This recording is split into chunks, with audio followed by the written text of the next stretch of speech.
production support na kinakailangan natin, yung inputs, ay pwede na po natin i-avail ngayon sa ating mga bangko o mga cooperative sa mababang interest po.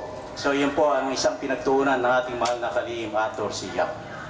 At ang pangapat po yung pong dryers, yung mga flatbed dryers na kung saan binibigyan natin ng mga organisadong magsasaka ng mga flatbed dryers dahil ito po ay napakahalaga para maiwasan natin yung pagkasira o pagka-losses ng ating mga products. Hindi lang po yan sa palay, meron din po tayo sa high value crops.